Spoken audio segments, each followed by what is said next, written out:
और गुर्जर वृंदों को मेरा प्रणाम।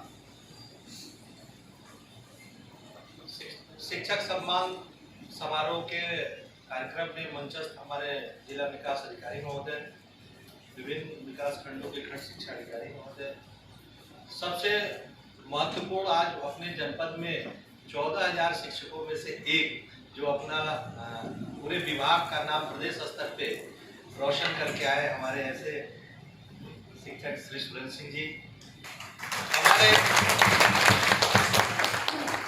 सभी ब्लॉकों से चयनित होके यहाँ पे आज 75 शिक्षकों का सम्मान किया गया है।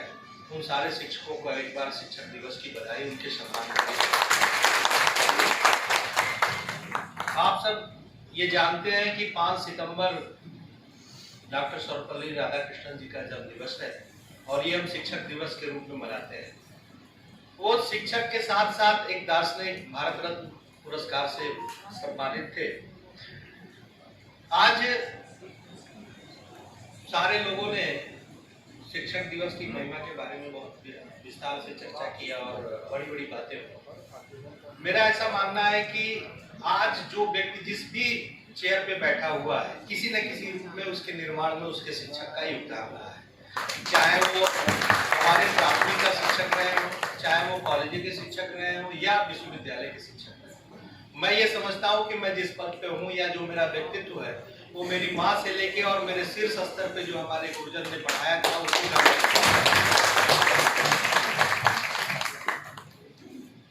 मैं जो 75 शिक्षक हमारे इस जनपद के सम्मानित हो रहे हैं उनको तो बधाई देता ही हूँ। वो ऐसे शिक्षक जो इस सम्मान में आज उनको हम प्रमाण पत्र नहीं दे पाए हैं, मैं उन सारे शिक्षकों को उनसे ज्यादा बधाई देता हूँ, क्योंकि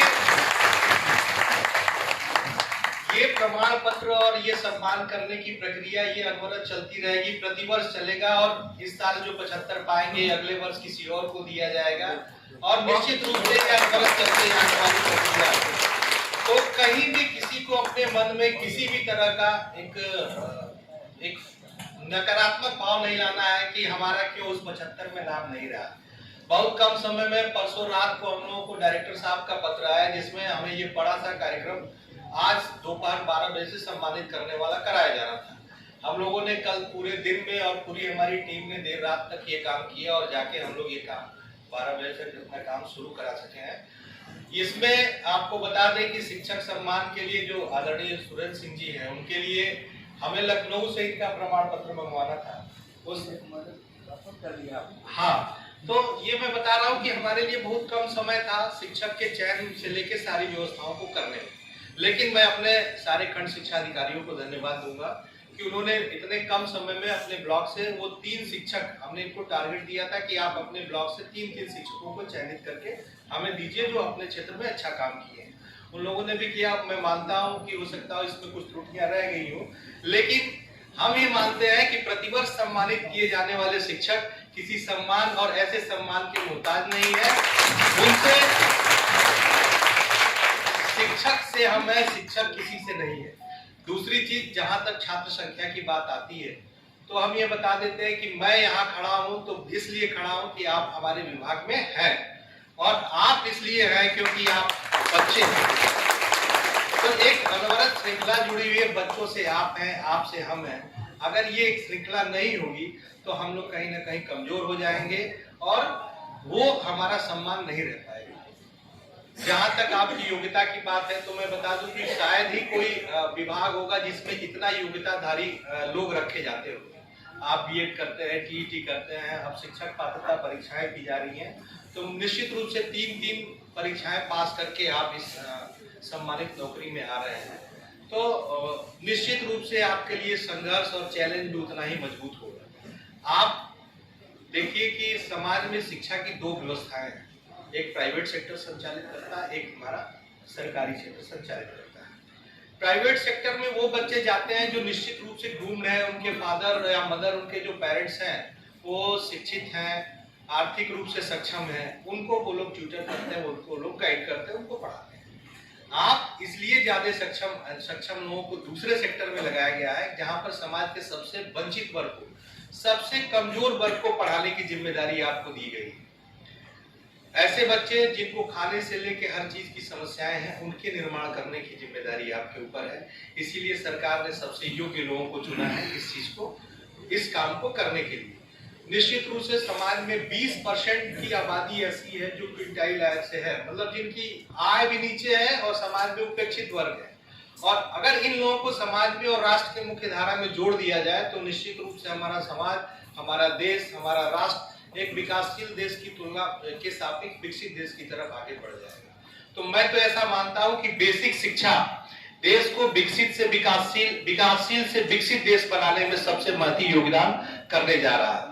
मैं शिक्षक दिवस पर बेसिक शिक्षा आजमगढ़ को आह्वानित करना चाहता हूं कि हम ये निर्देश, ये आदेश और ये जो हमारे डायरेक्टर साहब का प्रेरणा का मिशन चला है और प्रेरक जिला बनाने का आदेश आया हुआ है, हम लोगों को लक्ष्य निर्धारित किया गया है, उसे 2022 तक हम लोग इसको पूरा कर लेंगे।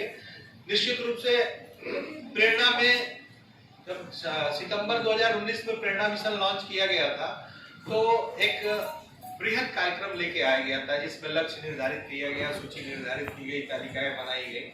मैं समझता हूं कि ये नए क्लेवर में पुरानी चीजों को लाने का काम किया गया है।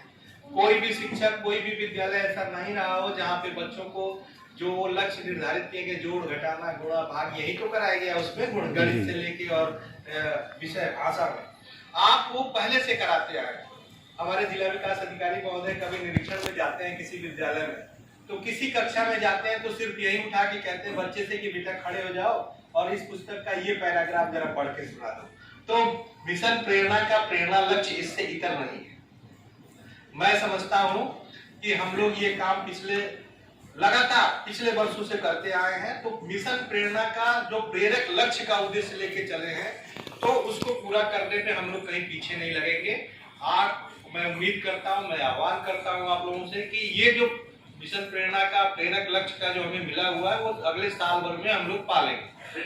मैं यहाँ पे आए हुए हमारे जिला विकास अधिकारी महोदय से भी ये अनुरोध करना चाहूंगा कि सर, मिशन प्रेरणा में जो प्रेरक जिला बनाया जाना उसके 2 पार्ट हैं। एक पार्ट है गुणवत्ता का और एक पार्ट है भौतिक परिवेश का। भौतिक परिवेश में सर कायाकल्प मिशन के माध्यम से 14 बिंदुओं पे काम कराए जा रहे हैं। अपने जनपद में लगभग 80% काम इन बिंदुओं पे हो चुके हैं। 4-5 विषय और जोड़ दिए गए जिसमें बाउंड्री वाल से लेके बालक बालिका के लिए अलग अलग वो है सर, रसोई घर है। तो मैक्सिमम काम हो चुका है सर। और मैं मुख्य विकास अधिकारी महोदय की अध्यक्षता में हम लोग की वीकली मीटिंग भी होती है, समीक्षा भी होती है इस काम की प्रगति पे। मैं चाहूंगा सर कि आप अपने स्तर से भी इस काम की मॉनिटरिंग करते रहें ताकि